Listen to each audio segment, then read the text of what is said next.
অল্প দে, তো রোস্টের মশলা নাই তো গার।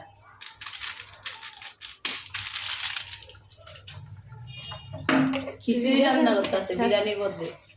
অনেকগুলো হলুদ দিচ্ছি, আমি তো ভাবছি মনে হলুদ মরিচ দেয়। যারা দেয় না হলুদ দে মরিচ দে বিরিয়ানির অন্য এলাকাতে ভিডিও করবি? এই ফার্স্ট আল্লাহ সময় হলুদ কালার হয়ে যাবো না?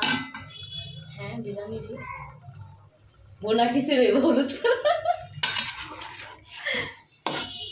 কালা ওর মারে কইতা লবণ দিই নেই। আমার ডাক দিতে ফারস্তা যখন কইতে বোনা একটু বহাই দিয়া যা আরো দে দে চাল দে বসা। এখন না স্যার, এটা কি গরু মাংস যে এখন না চাল দে।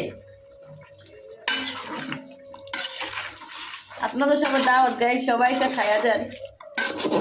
আমার গুণবতী বইটা রান্না করতেছে গুণবতী বিরিয়ানি রান্না করে কিন্তু হয়ে যাবে খিচুড়ি। হলুদ মরিচ দিছে হলদি মরিচ দিয়ে খিচুড়ি রান্না করে। এক কাজ করে জলদি নালে হালাই দিই তেল মশলা রান্না কত জোল আলা দিলে তুই বিরিয়ানির মশলা পাবি কই। এই যে তেল মশলা কত কিছু দিছস দেন কি দিলি টেস্টি সল। আরে নে মজার ঠেলা খাইব খালি আজকে। হ্যাঁ